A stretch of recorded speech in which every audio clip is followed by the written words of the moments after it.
नमस्कार, शुभ सकाळ. सुंदर अशा दिवसाच्या सुंदर अशा शुभेच्छा. मी प्राजक्ता आपल्या एका नवीन ब्लॉगमध्ये तुमच्या सगळ्यांचं खूप मनापासून स्वागत करते.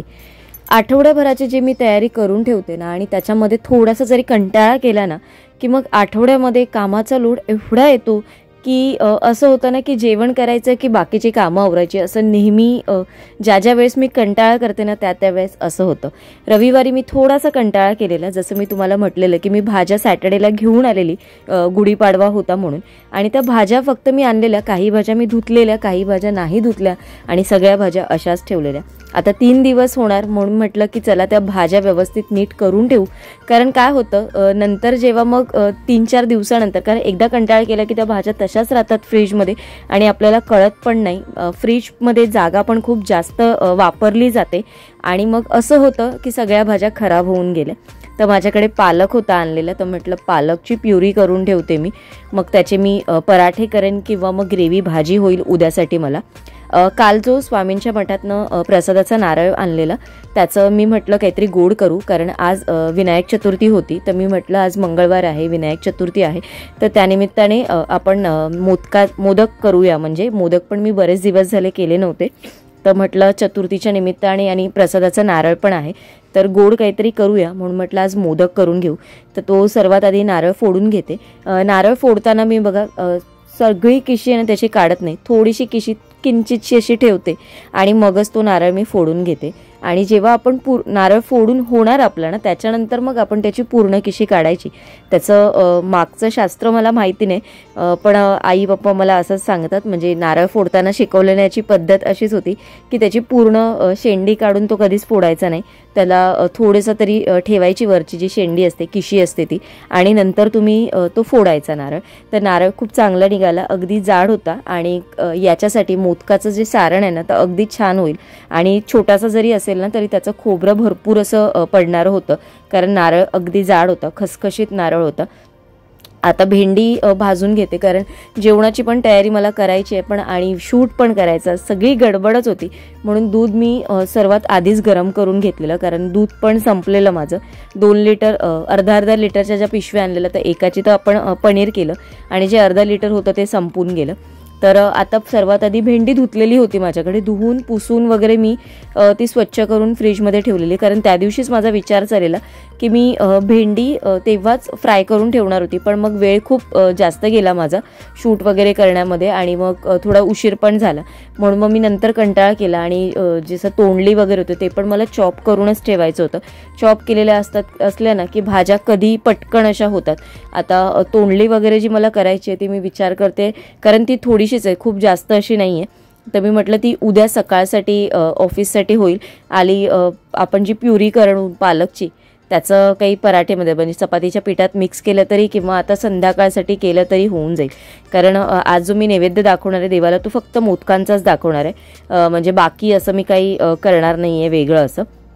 म्हणून जसं असं होत होतं ना तसं मी वेळ अजिबात घालवत नव्हती. एका साईडला पॅन तयार ठेवलं बघा मी, आणि जशी अशी भेंडी कापली जात होती तशी तशी मी फ्रायमध्ये टाकत होती, कारण काही पॅन एवढा असा तापलेला नव्हता आणि भेंडी कमी असल्यामुळे माझ्या या छोट्याशा पॅनमध्ये ते येणार होती. अगदी तुम्हाला माहिती आहे भेंडी जेव्हा मी फ्राय करते तेव्हा अगदी त्याला सारखं हलवत बसत नाही, थोडंसं तेल टाकायचं आणि मग ती आपोआप होत राहतात आणि एका साईडला मी माझी साईड बाय साईड दुसरी कामं पण करत राहते. आता जी तोंडली होती ती स्वच्छ 2-3 पाण्याने मी धुवून घेते. त्या दिवशी मी जी थोडीशी ठेवलेली ती मी 2 वेळेस त्याचा राईस केला. एका वेळेस आपण गुढीपाडव्याला केला आणि थोडीशी जी उरलेली होती त्यातली तो मी दुसऱ्या दिवशी सकाळी टिफिनसाठी राईसच करून नेलेला, कारण मी म्हटलं आता ही परत काढलेली आहेत परत फ्रीजमध्ये ठेवायला नको. आणि एक गाजर मी काढून ठेवलेलं, ते म्हटलं संध्याकाळी आता जेवताना सॅलड्स म्हणून जेवताना तोंडी लावायला होईल बरोबर, तर ते पण एक काढून ठेवलं. आणि दोन्ही गोष्टी म्हणजे आज मी ठरवलेलंच फ्रीजमध्ये ज्या ज्या भाज्या मला यूज करता येतील त्या पण करता येईल. अजून शेवग्याच्या शेंगा पण आहेत फ्रीजमध्ये, तर त्या पण आहेत माझ्याकडे कापलेल्या. त्याच्यानंतर मिरच्या होत्या, त्याच्यानंतर वांगं आहे, तर वांग्याचं भरीत करायचं होतं म्हणून वांगी पण आणलेली आहेत. अशा बऱ्याचशा भाज्या होत्या आणि त्या दिवशी मी काहीच क्लीन केलं नव्हतं. म्हणजे त्या दिवशी खरंच मी थोडासा कंटाळा केला नंतर मी म्हटलं अरे माझ्याकडे उद्या रविवारचा दिवस आहे तर मी संध्याकाळी वगैरे करेन, पण रविवारचा तो दिवस मी माझ्या स्वतःसाठी राखून ठेवला आणि स्वतःचं थोडंसं सेल्फ केअर वगैरे जे काही असतं त्या बेसिक गोष्टी मी करून घेतल्या. त्याचा व्हिडिओ काल आपल्या चॅनलवर आलेला आहे, तुम्ही बघितला नसेल तर नक्की बघा. याच्यावेळेस मला याच्या आधी पण मला बऱ्याचशा कमेंट होत्या सेल्फ केअरसाठी, म्हणजे तू कसं रुटीन वगैरे करतेस किंवा तू काय करतेस तुझ्या चेहऱ्यासाठी, तुझा चेहरा खूप छान दिसतो. तर मी त्याच्यामध्ये जे काही प्रोडक्ट्स वापरते ते सगळं सांगितलेलं आहे त्या व्हिडिओमध्ये. तुम्ही बघितलं नसेल तर कालचा व्हिडिओ नक्की जाऊन बघा, तिथे तुम्हाला सगळ्या गोष्टी डिटेलमध्ये कळतील. तर इथे आपली एका साईडला भेंडी तयार होत आहेत आणि एका साईडला माझी ऑफिससाठीची उद्या तोंडलीची पण तयारी होते. जर असं वाटलं सकाळी खूपच उशीर झाला तर तोंडली भात पण होतो आणि म्हणजे थोडासा वेगळा पण काहीतरी वाटतं. रोज रोज तोच मसाले भात किंवा खिचडी भात किंवा पुलाव नेण्यापेक्षा तोंडली भात नेलेला पण चांगला. आणि जर नाहीच उशीर झाला, वेळेत सगळं आवरलं माझं, तर मात्र आपण तोंडलीची भाजी चपाती वगैरे नेऊ शकतो. मी याच्यासाठी म्हणते कारण कधी कधी काय होतं, उशिरा झोपलं जातं कधीतरी, कारण व्हॉइस ओव्हर असतं, व्हिडिओचं एडिटिंग असतं, कधीतरी 2 व्हिडिओ शूट करायचे असतात, असं सगळं डोक्यात असतं. त्याच्यानंतर माझ्या डायरीमध्ये मला सगळ्या छोट्या छोट्या गोष्टी लिहून ठेवायच्या असतात. तर त्याच्यामुळे त्या गोष्टींमध्ये थोडासा वेळ कधी जास्त लागला तर सकाळी उशीर झालाच तर, पण शक्यतो उशीर होत नाही. कितीही म्हटलं ना तरी जी रोजची सवय आहे त्यावेळेस मला जाग येतेच येते. दूध थंड झालं आता माझं, थंड म्हणजे कोमट झालं बऱ्यापैकी माझं, तर ते मी आता फ्रीजमध्ये ठेवते. भाजी पण कापून घेतलेली ती पण फ्रीजमध्ये ठेवून घेते. आता जेवणासाठी कुकर लावून घ्यायचं आहे मला, तर जेवणासाठी आता कुकर लावून घेणार आहे. आता ह्या आठवड्यामध्ये रविवारी परत माझ्या मते रामनवमी पण येणार आहे, तर रामनवमी साठी पण त्याचा पण मी एक छोटासा मिनी व्लॉग शूट करण्याचा प्रयत्न करेन. आता एका साईडला कुकर होईल आपलं, त्याचबरोबर मी सारणाची तयारी करून घेते. पॅन ठेवलं आहे, खोबरं तर आपल्याकडे ऑलरेडी किसलेलं आहे आणि त्याचबरोबर मी आता त्याच्या अंदाजाने मी ॲक्च्युली थोडासा गूळ यावेळेस कमीच घेतला आहे, कारण खूप जास्त गोड नको आहे, कारण श्रीखंड पण खाऊन झालं. माझ्याकडे ऑलरेडी 1 डब्बा अजून तसाच आहे. पाव किलोचा जो डब्बा होता तोच आम्ही फोडलेला, अजून 1 डब्बा आहे तो तसाच आहे फ्रीजमध्ये.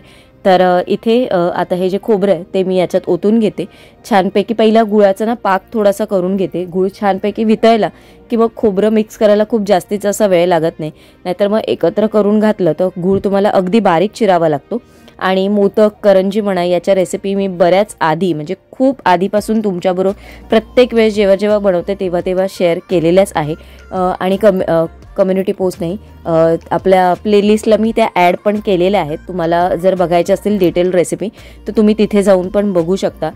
मोदक आणि या सगळ्या गोष्टीनं थोड्याशा म्हणजे अशा अवघड अशा काही नाही. बऱ्याच वेळ असं होतं की गव्हाच्या पिठाचे वगैरे किंवा कणकेचे जे आपण करतो उकडीचे आणि तळणीचे मोदक ते खूप इझी वाटतात, आणि हे जे आपण करतो ते थोडेसे असं वाटतं की अरे होतील की नाही किंवा फुटतात कशा पद्धतीने.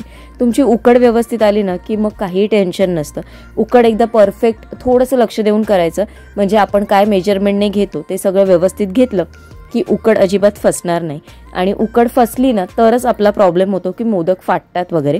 तर इथे बघा मी मोजून 1 पेला, म्हणजे हा पाव किलोचा पेला आहे, तर त्याने मी 1 पेला तांदळाचं पीठ घेतलं आहे आणि बरोबर तेवढाच पेला मी पाणी घेतलं आहे. तर इथे मी पाणी उकळायला ठेवणार आहे. तर आता गोडाचा पदार्थ असला तरी त्याच्यामध्ये बॅलन्स होण्यासाठी थोडंसं मीठ टाकते बघा मी किंचितचं, आणि अगदी थोडंसं तेल टाकायचं आहे किंवा मग तुम्ही तूप टाका. खूप जास्त आपल्याला असं वाटतं की तेल टाकलं तर पीठ अगदी छान मऊ मऊ होईल, तर असं नाही आहे. जास्त तेलाचं प्रमाण पडलं ना तरी आपले मोदक फाटण्याचे चान्सेस असतात. तर त्याच्या म्हणजे तसं होऊ नये म्हणून थोडंसं किंचितचं अगदी छोटा 1 चमचा आपल्याला याच्यामध्ये तेल ॲड करून घ्यायचं आणि छान उकळ आली की गॅस बंद करून घ्यायचा. हे पीठ याच्यामध्ये ॲड करायचं, सगळं व्यवस्थित मिक्स करायचं आणि ते झाकण ठेवून पूर्णपणे थंड व्हायला द्यायचं. असं म्हणतात की उकड गरम गरम असतानाच मळायची, पण गरम असताना अजिबात मळू नका, ती फुटली जाते आपल्याकडनं. म्हणजे माझ्या अनुभवावरनं तरी, म्हणजे मला गरम गरम ते मळता पण येत नाही नीट, आणि मग ते थोडंसं मळलं नीट गेलं नसल्यामुळे ते फुटतात देखील. मला अजून आता भाजीची पण तयारी करायची, पण मी आता विचार करते हे मोदकाचं जे सारण आहे ते मी उतरून घेतलं आहे. एका साईडला उकड पण उतरून घेतलेली आहे, दोन्ही थंड करायला ठेवते. आणि एका साईडला आता ना पालकची प्युरी करून घेऊया. तर खूप जास्त मी याची काही वेगळ्या पद्धतीने करत नाही, याच्या आधी पण मी तुमच्याबरोबर शेअर केलेली आहे. एका भांड्यामध्ये पाणी बॉईल करायला ठेवते, आणि त्याला उकळ आली की आपण हे जे पालकची पानं आहेत ती त्याच्यामध्ये ॲड करायची. एक 2 ते 3 मिनटं झाकण ठेवून ती छान अशी म्हणजे शिजवून घ्यायची. शिजवून पण नाही म्हणणार त्याला, वाफवून घ्यायची आणि मग ती थंड पाण्यात परत ट्रान्सफर करून घ्यायची. पाणी सगळं निथळून घ्यायचं आणि मग छान अशी त्याची पेस्ट करून घ्यायची. पेस्ट करताना तुम्ही याच्यामध्ये थोड्याशा 2 मिरच्या किंवा मग थोडेसे 2 काजूचे तुकडे असे ॲड करू शकता. मी थोडे लांब लांबच देठ घेते जेव्हा मला प्युरी करायची असते. खूप अगदी फक्त पानाचाच भाग घेत नाही. तुम्ही बघू शकता खूप अगदी मोठे मोठे देठ पण मी ठेवलेत आणि इथे 2-3 मिनटं झाली, वाफ काढली. आता हे बघा, हे असं थंड पाण्यात मी ॲड करते. छान गाळून घ्यायचं आणि मी आता याच्यामध्ये काहीच ॲड करणार नाही आहे, कारण माझं अजून डोक्यात विचारच नाही आहे की मी याचं पालकची भाजी करू किंवा वेगवेगळ्या पद्धतीचं राईस करू किंवा मग अजून आपल्या चपातीच्या पिठामध्ये मिक्स करून ॲड करू. तर फक्त मी आता पेस्ट करून ठेवली आहे बघा. आता ही मी खूप पातळ पण नाही केली, जेवढं पाणी त्याच्यामध्ये होतं थोडंसं त्याच पाण्यामध्ये मी ही पेस्ट करून घेतलेली आहे. थोडंसं पाणी तुम्हाला ॲड करावंच लागतं अगदी जेव्हा तुम्ही पाणी पूर्णपणे काढून घेता पालकामधलं आणि पेस्ट करायला ठेवता तेव्हा. तर झाली आहे बघा इथे अशा पद्धतीने. तर आज सगळं थोडंसं ही मील प्लॅनिंगचीच गडबड होती. ही गडबड माझी थोडासा आळस केल्यामुळे झालेली आहे. तर काल पण नाही म्हणता येणार, परवा सचिनने हे पॅकेट आणलेलं आणि माझ्या लक्षात न राहून गेलं. मी तुम्हाला गुढीपाडव्याच्या व्लॉगमध्ये म्हटलेलं की मला कोशिंबीर करायची होती, पण माझ्याकडे दही अवेलेबल नव्हतं आणि लावलेलं पण नव्हतं, त्यामुळे मी कोशिंबीर केली नव्हती, गाजराची कोशिंबीर केलेली. तर ते सचिनच्या लक्षात होतं आणि त्याने माझ्या मते परवाच्याच दिवशी संध्याकाळी दही घेऊन आला तो. तर मी त्याला म्हटलं तू दही आणलं कशाला, आणि दही आणलं ते एवढं मोठं पॅकेट आणलं. आणि माझ्या पण काल पण दिवसभर पूर्ण लक्षातनं निघून गेलं, परवा पण माझ्या लक्षातनं निघून गेलं की अरे दही आणलेलं होतं. तर आज लक्षात, म्हणजे आज मी पूर्ण फ्रीजमध्येच नजर मारली तेव्हा माझ्या लक्षात आलं की अरे दही पण ठेवायचं होतं काढून. तर मग ते दही पण काढून ठेवलं आणि जे थोडंसं होतं ते मी म्हटलं आता संध्याकाळला होऊन जाईल मला कोशिंबीरला. तर इथे जी उकड आहे छान थंड झालेली, खूप अशी थंड नाही, थोडीशी कोमट अशी आहे आणि ती मळून घ्यायची. मळताना पहिली थोडीफार मळून घ्यायची आणि नंतर याच्यामध्ये थोडंसं किंचितचं हाताला तेल लावायचं किंवा मग थोडंसं वरून तेल टाका आणि व्यवस्थित मळून घ्या. खूप जास्त मळायची पण गरज लागत नाही. जेव्हा तुम्ही अगदी उकड पूर्णपणे थंड करता किंवा कोमट करून घेता ना, तेव्हा अगदी ती सहज मळली जाते, खूप जास्त वेळ लागत नाही आणि हाताला चिटकत देखील नाही. इथे बघू शकता अगदी स्मूथ झाली आहे. आणि ही झाली आहे की नाही हे कसं ओळखायचं, तर एक छोटासा गोळा घ्यायचा याचा आणि तो हातावर छान असा गोल गोल फिरवून घ्यायचा. तो गोल गोल तुम्ही फिरवून घेतला आणि तो असा व्यवस्थित प्रेस करून घ्यायचा. आणि जेव्हा तो प्रेस केला तर तो कुठूनही कुठल्याही साईडने फुटला गेला पाहिजे, म्हणजे फुटला नाही पाहिजे. फुटला नाही म्हणजे आपली उकड खूप छान आली आहे. म्हणजे तुम्ही हाताने पारी करा किंवा पोलपाटावर लाटा, अगदीच ते पातं जे आहे ते फुटलं जाणार नाही कुठल्याही याने. आणि बऱ्याच वेळ असं होतं की लाटताना खूप पातळ होतात किंवा कधी कधी काय होतं तांदळाचं पीठ खूप लावलं जातं. काही जण म्हणतात तेलावर लाटायच्या की पिठावर लाटायच्या, तर मी पिठावर लाटते आणि पिठावर जरी लाटले ना तरी मोदक असे काही खूप कडक होत नाही. तुमचं पीठ कसं आहे, खूप बारीक पीठ लागतं मात्र यासाठी. तुम्ही जर दळून घेऊन येत असाल ना तर चांगले बासमती तांदूळ वगैरे घ्या, त्याने खूप चांगला वास पण येतो त्याला आणि त्याचा कलर पण खूप अगदी पांढरा शुभ्र येतो. तर अशा पद्धतीने तुम्ही उकडीसाठी जेव्हा म्हणजे भाकरीसाठी म्हणा किंवा तुम्हाला मोदकासाठी जर हवे असेल असं पीठ तुम्ही तयार करून आणू शकता. मोदकासाठी आणि भाकरीचं पीठ एकच असतं, असं काही वेगवेगळं पीठ नसतं. ज्या मोदकाच्या पिठानेच मी भाकरी करते आणि भाकरीच्या पिठानेच मी मोदक करते, फक्त थोडंसं वेगळं बाजूला काढून ठेवलेलं असतं. तर सगळी तयारी झाली आहे आणि मोदक आणि करंजी असं करून घ्यायचं. जे काही 8, 9, 10, 11 मोदक होतील ते, पण त्याच्या आधी सुरुवातीलाच मी करंजी करून घेणार आहे एक. कारण मग नंतर असं होतं सगळेच मोदक केले जातात आणि मग अरे 11 मोदक होऊ दे, मग 7 मोदक होऊ दे, अशा करण्याच्या ह्याच्यामध्ये ना करंजी राहून जाते. तर मी सुरुवातीला पहिला एक मोदक करून घेणार आणि नंतर मग एक करंजी करून घेईन आणि त्याच्यानंतर मग सगळे आपले मोदक करून घेऊ. तर अशा पद्धतीनेच बघा मी घुळवून घेते पिठामध्ये आणि मला ती पारी म्हणजे जमते. पण जेव्हा निवांत असतो ना तेव्हा त्या मी पाऱ्या करते, जेव्हा माझ्याकडे वेळ कमी असतो ना तेव्हा अशा लाटते. मला ॲक्च्युली एक पुरी मेकर किंवा जो रोटी मेकर असतो ना, पुरी मेकर पण नाही म्हणता येणार, मला एक रोटी मेकर सध्या ऑर्डर करायचा आहे.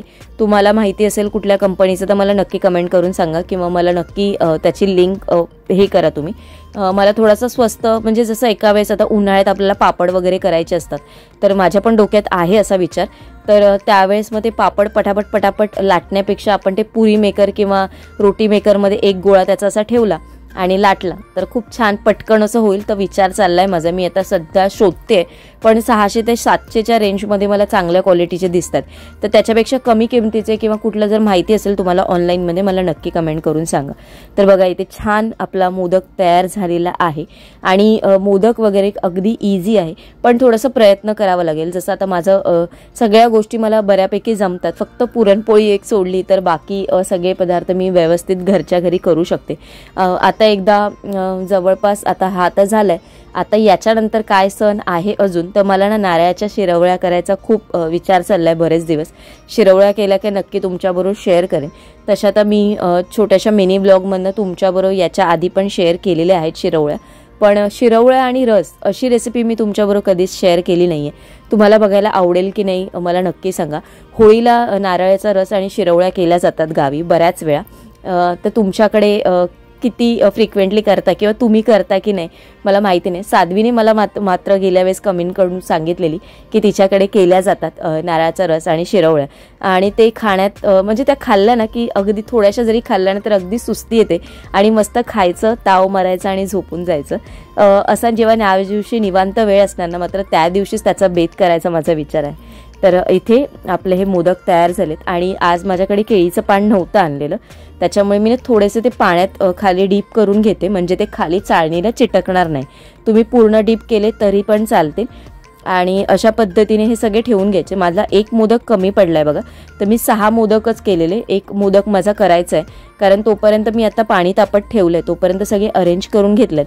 आणि एक मोदक होईपर्यंत माझा पाण्याला म्हणजे वाफ पण येईल आणि मोदक आपले तयार पण होऊन जातील पटकन 7-8 मिनिटात, कारण हे 2 बॅचमध्ये मला करावे लागणार आहेत. एका बॅचमध्ये हे मोदक होणारे नव्हते. तर ही बॅच मी तयार करायला ठेवली आणि साईड बाय साईड इथे आता दुसरी बॅच तयार करायला ठेवते. इथे 7 ते 8च मिनिटं मी ठेवली आहे, कारण खूप जास्त ठेवलेले नाही आहेत.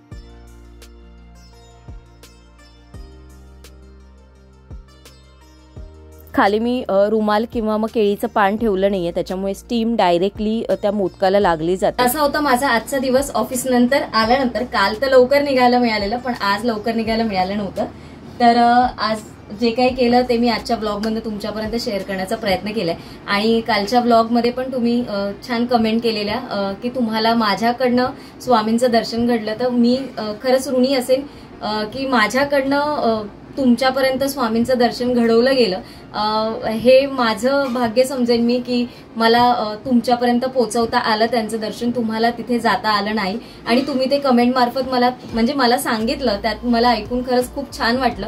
तर असं जेव्हा कधी योग येईल ना तेव्हा नक्की असे ब्लॉग मी तुमच्याबरोबर शेअर करण्याचा प्रयत्न करेन.